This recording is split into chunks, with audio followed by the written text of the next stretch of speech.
Most Britons, most Europeans, they see the news, there's a terrorist attack here, there's something happens in Paris, something happens in Brussels.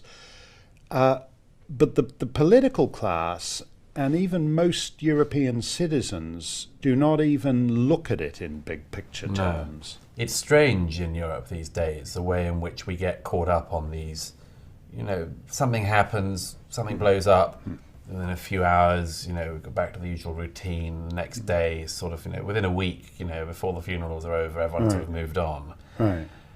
And I thought this needed to try to be explained. Yeah. And as you say, it's at a certain level, it's about us. So that even though Islam makes it into the subtitle of your book, it's not primarily about terrorism or even about Islam. Something deeper is going on in Europe, of which Islam and terrorism are really just symptoms. Yes, I mean, it's something you've said for a long time, that as it were, this just happens to be the opportunistic thing that's most serious that's going on at the moment, but it sort of could have been anything in a way, anything that was assertive and believed in itself. I say in the book there are this sort of set of what I think of as thought diseases that we have, guilt being one, existential tiredness, which I explain at one point, is another. That sense that, you see, when trying to look at why politicians and others would totally change the society that they ought to be looking after, it can't only be accident. No. And it's certainly not conspiracy, because nobody could have arranged this so well. Right. And I thought it's in part this feeling that we run out, that the stories run out, that as I say at one point, a change is as good as the rest. Right. Which is, and people do actually believe it. You just to tell the story the way you tell it. You begin with a very nuts and bolts chapter on immigration, and you make the very basic point that all the most anti-immigrant figures in the 1960s, what has happened is on a scale beyond all their doomsday predictions. So that for British viewers and other European viewers and Commonwealth viewers will be familiar with the name of Enoch Powell, who was a prominent conservative and gave a famous speech which became known as the Rivers of Blood speech. And you point out in the beginning of your book that if you look at the boroughs in London, which are now majority non-white British, that's beyond anything Powell predicted. No, if Powell in 1968 had decided to say that in 2011 the official census would show people who identified as white Britons to be in a minority in their capital city. Right.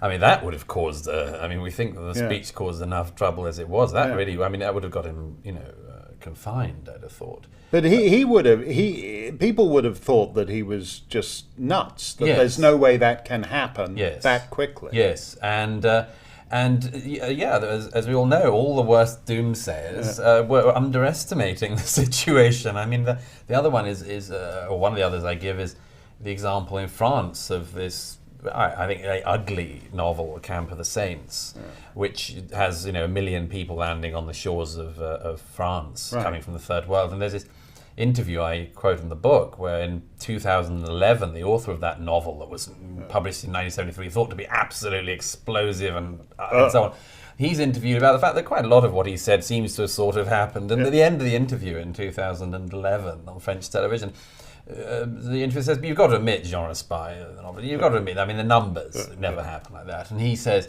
no, that's true. We never actually had 1 million people come in one go. 2011. Right. It was. Even the most apocalyptic people, and then Frau Merkel invites in whatever it is, 1.5 million to Germany. And you have and again, these are the major powers we're talking about here, Britain, France, Germany. But you just mentioned en passant at one point that the majority of Swedes alive now will live long enough to see them become a minority in their own country. Yeah. This is Sweden, which is kind of as far north as you can go Yeah. in Europe.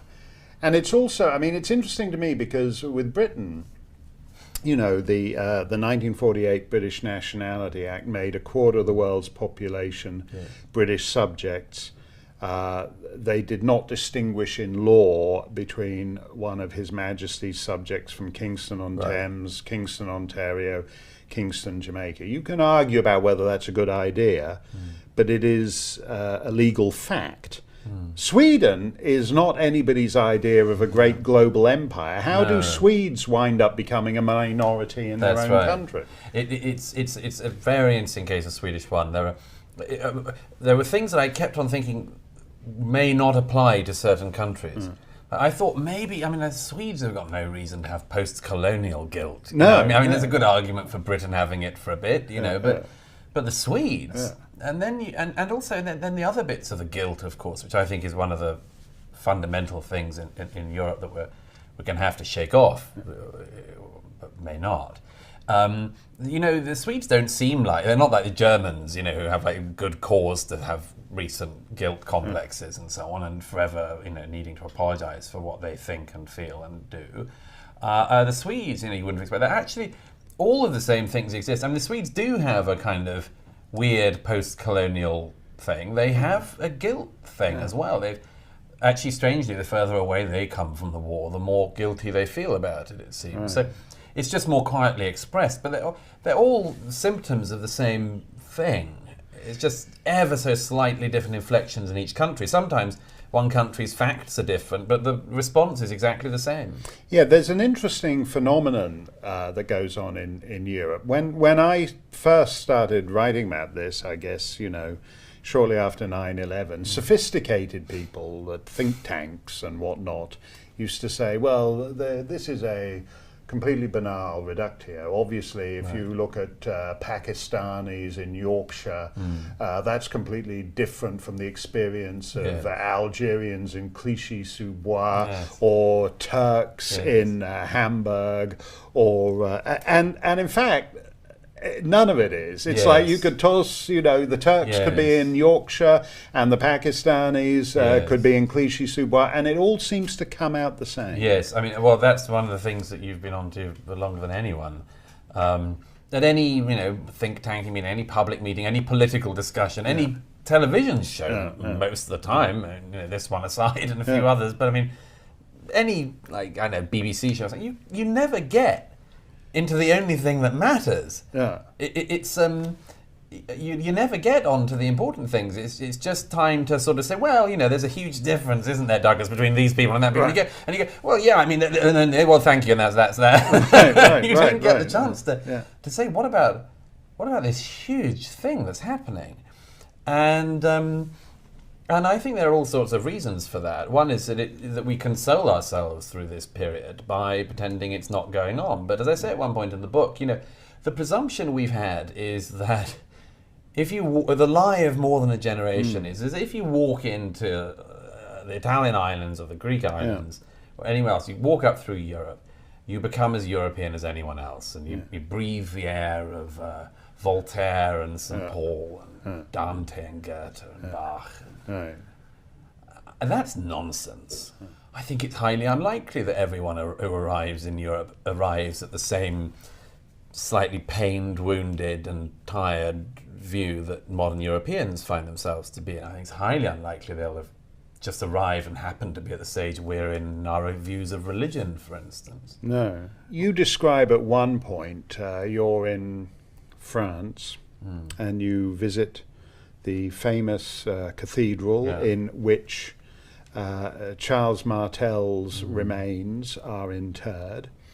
The man who held the line against Islam in 732 and is celebrated, and that's why he's buried among the French kings. That's his stature. And yet you describe the scene around that cathedral, which is really quite remarkable. Aside from that Christian building in the middle of it, it's not Europe anymore. No, I mean, I say if Charles Martel got out of his tomb and wandered just outside the Basilica at Saint Denis, he would think he'd lost the Battle of Tours.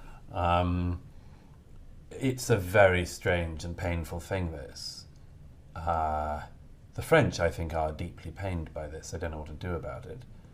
The centre of Paris, they all know this place is there. Yeah. It's an extraordinary part of their history where the tombs of the kings all are. Yeah.